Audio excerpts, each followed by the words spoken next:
Who's this weapon?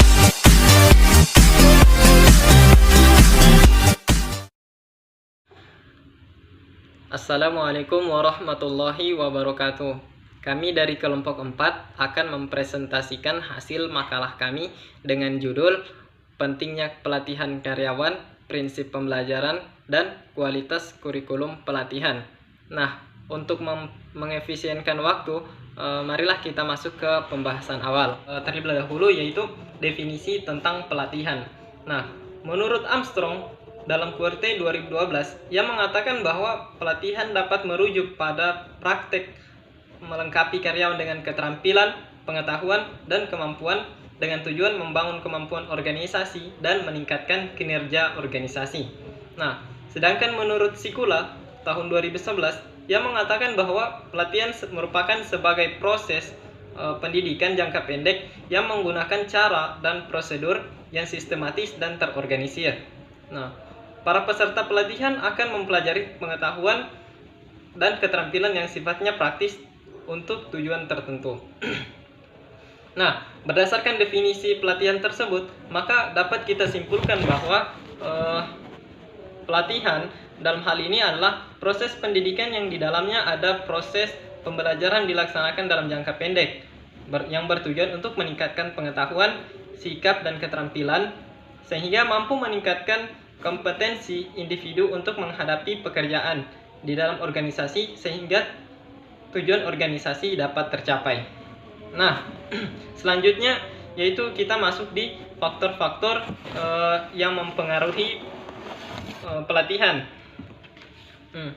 Agar tetap survive dalam pasar modern, perusahaan harus dapat bersaing secara global. Untuk dapat berbisnis dalam skala global, perusahaan harus memperoleh sertifikat ISO 9000. Nah, salah satunya yaitu dengan cara pelatihan. Nah, pelatihan menjadi syarat untuk mendapatkan sertifikasi ISO 9000 tersebut. Nah, mengapa pelatihan merupakan salah satu hal yang penting untuk peningkatan kualitas dari karyawan. Nah, ada 5 faktor penyebab diperlukannya sebuah pelatihan. Yang pertama yaitu karena adanya kualitas angkatan kerja yang ada. Yang kedua, karena persaingan global.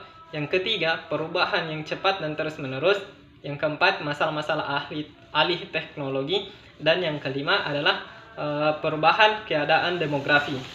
Nah, selanjutnya yaitu kita masuk di indikator pelatihan. Nah, apa saja sih indikator dari pelatihan tersebut? Menurut Triton 2005, ia menyatakan bahwa pelatihan memiliki 6 indikator. Yang pertama, tujuan pelatihan dapat dikatakan harapan yang telah ditetapkan, tepatnya terkait dengan penyusunan rencana aksi atau action plan dan penetapan sasaran. Kemudian yang kedua adalah sasaran pelatihan. Nah, sasaran pelatihan ini harus dapat ditetapkan dengan kriteria yang tepat dan terstruktur. Nah, kemudian yang ketiga.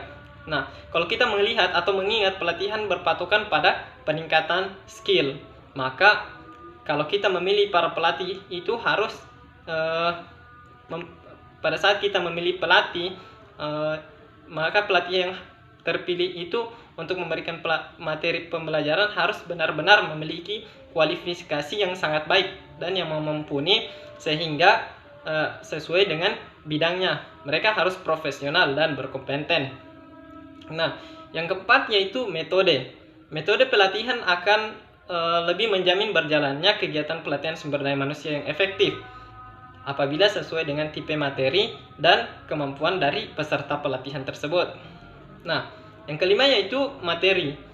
Pelatihan sumber daya manusia memerlukan materi atau kurikulum yang telah ditetapkan dengan berorientasi pada pelatihan sumber daya manusia yang hendak dicapai dan dalam organisasi. Nah, yang keenam, peserta pelatihan.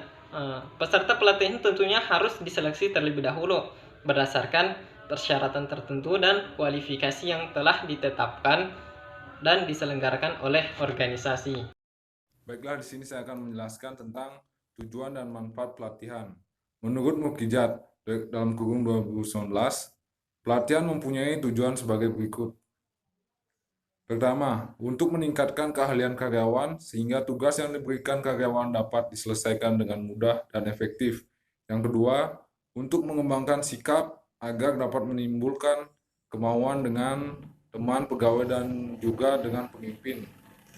Yang ketiga, untuk meningkatkan pelatihan sehingga semua tugas dapat dikerjakan dengan rasional. Selanjutnya yaitu manfaat pelatihan. Pelatihan tidak hanya memiliki tujuan, tapi pelatihan juga dapat memberikan manfaat bagi karyawan maupun perusahaan. Manfaat pelatihan dibagi menjadi 4 bagian. Yang pertama yaitu pelatihan berguna untuk memperbaiki kemampuan individu maupun kelompok. Yang kedua, mengajarkan keterampilan tertentu kepada karyawan agar dapat mengerjakan tugas sesuai dengan ketentuan organisasi. Yang ketiga, pelatihan dapat memperbaiki pandangan karyawan terhadap pekerjaan dan terhadap pemimpin. Dan yang terakhir yaitu meningkatkan standar keselamatan. Baik, saya akan menjelaskan tentang pengertian pembelajaran dan prinsip pembelajaran. Yang pertama, pengertian pembelajaran menurut Warsita 2008 mengatakan bahwa pembelajaran adalah suatu proses membuat peserta didik belajar atau suatu kegiatan untuk membelajarkan peserta didik. Pembelajaran yang mengandung makna adanya suatu proses belajar yang melekat terhadap diri seseorang. Pembelajaran terjadi karena adanya orang yang belajar dan sumber belajar yang tersedia. Dalam arti pembelajaran merupakan kondisi seseorang atau kelompok yang melakukan proses belajar.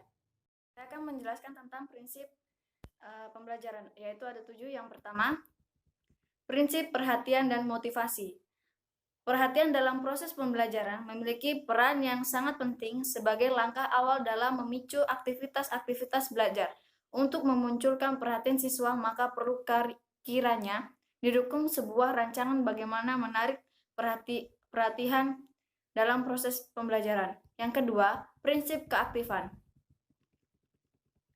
Belajar pada hakikatnya adalah proses aktif di mana seseorang melakukan kegiatan secara sadar untuk mengubah suatu perilaku. Terjadi kegiatan merespon terhadap setiap pembelajaran. Yang ketiga, prinsip keterlibatan langsung atau berpengalaman. Pendekatan pembelajaran yang mampu melibatkan siswa secara langsung akan menghasilkan pembelajaran yang lebih efektif sehingga dapat mencapai tujuan pembelajaran. Yang keempat, prinsip pengulangan. Teori yang dapat dijadikan sebagai petunjuk pentingnya prinsip pengulangan dalam belajar antara lain bisa dicermati dan dari adil-adil belajar yang dikemukakan oleh Edward pada tahun 1974. Yang kelima, prinsip tantangan. Bahwa siswa dalam setiap situasi belajar berada dalam suatu medan atau lapangan psikologi. Dalam situasi belajar, siswa menghadapi suatu tujuan yang harus dicapai, prinsip dan generasi tersebut. Yang keenam, prinsip balikan dan penguatan. Prinsip balikan yang segera diperoleh siswa setelah belajar melalui pengamatan melalui metode-metode pembelajaran yang menantang seperti tanya jawab, diskusi, eksperimen, metode penemuan dan yang sejenisnya akan membuat siswa terdorong untuk lebih giat dan bersemangat. Yang terakhir yaitu yang ketujuh, prinsip perbedaan individual. Prinsip perbedaan individual dalam belajar yaitu bahwa suatu proses belajar yang terjadi pada setiap individu berbeda dengan yang lainnya, baik secara fisik maupun psikis. Untuk itu, dalam suatu proses pembelajaran mengandung implikasi bahwa setiap siswa harus dibantu untuk memahami kekuatan dan kelemahan dirinya dan selanjutnya mendapatkan perlakuan dan pelayanan sesuai dengan kemampuan dan kebutuhan siswa itu sendiri.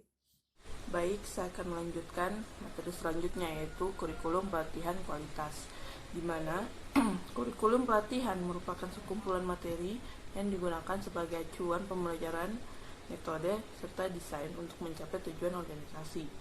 Berdasarkan definisi kurikulum tersebut, berarti suatu pelatihan harus dapat mencapai tujuannya, yaitu menghasilkan karyawan yang lebih kompeten.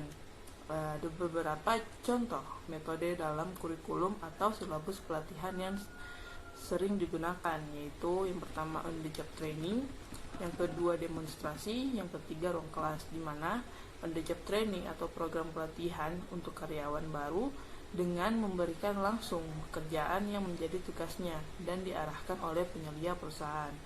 Yang kedua yaitu demonstrasi, di mana manajer atau leader tim kerja mencontohkan langsung bagaimana mengerjakan suatu tugas dengan benar.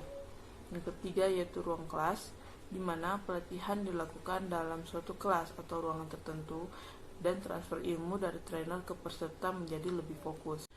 Agar seorang manajer dapat menjalankan peranan pimpinannya dalam lingkungan total quality management, minimal ia harus dilatih mengenai trilogi Juran, yaitu perencanaan, pengendalian, dan perbaikan kualitas.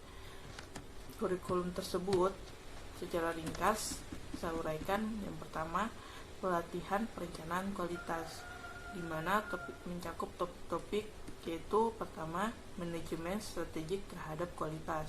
Yang kedua, kebijakan kualitas dan penyebar luasannya. Yang ketiga, aluran perencanaan kualitas. Kurikulum yang kedua yaitu pelatihan pengendalian kualitas, di mana topik-topiknya yaitu umpan balik dalam pengendalian kualitas. Yang kedua, perencanaan mengenai pengendalian. Yang ketiga yaitu subjek pengendalian.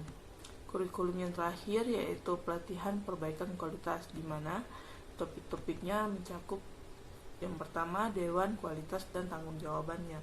Yang kedua yaitu biaya akibat kualitas yang jelek.